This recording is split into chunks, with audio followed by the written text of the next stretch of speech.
देखिए, तहसील का जो निरीक्षण है उसमें सारे पटल जो होते हैं अलग अलग, हमारा जो आर.के. पटल है और संघ से जुड़ा हुआ अधिष्ठान है और नज़ारत है, अलग अलग जो विंग्स हैं उन सभी पटलों पर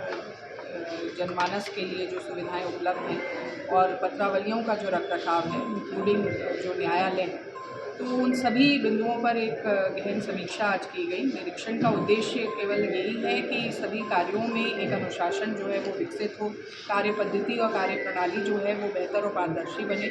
और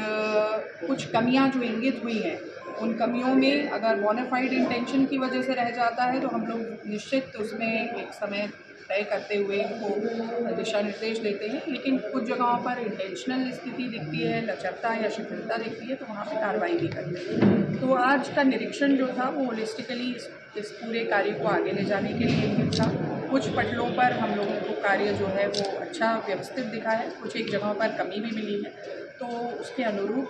जो एक्शन है वो लिया जाएगा। जन सुनवाई और ग्रीवेंस रिड्रेसल से संबंधित और जितने भी आउटरीच प्रोग्राम्स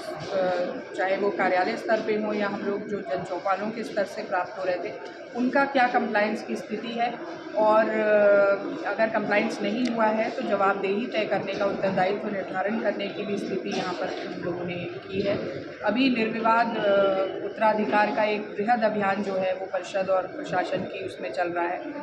उसमें क्या प्रगति है, जिसमें लोगों को जो है प्रॉब्लम ना हो और तहसीलों के चक्कर ना लगाने पड़े, तो एक आउटरीच प्रोग्राम तहसील का जो स्टाफ है वो जाकर का हर गांव में पड़ताल भी करे और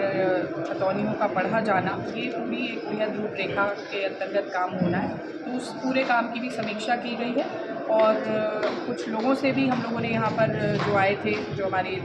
खतौनी वाला पटल है जो काउंटर बने हुए हैं उन जगहों पर इंटरेक्ट किया और ये पाया कि बाय एंड लार्ज व्यवस्थाएं ठीक थी, लेकिन कुछ पारदर्शिता के लिए और प्रभावी कदम उठाने की आवश्यकता है, जैसे साइनेजेस इत्यादि लगे होने चाहिए कि हर खतौनी के लिए कितना जो अनुमन्य धनराशि है वो ली जा रही है पटल पर, तो उस चीज़ों को भी और पारदर्शितापूर्वक तरीके से इंगित करना है, ये प्रयास है। जैसे हम लोगों ने कोर्ट की भी वो पत्रावलियाँ देखी जिनमें बहुत समय से 1 वर्ष से ऊपर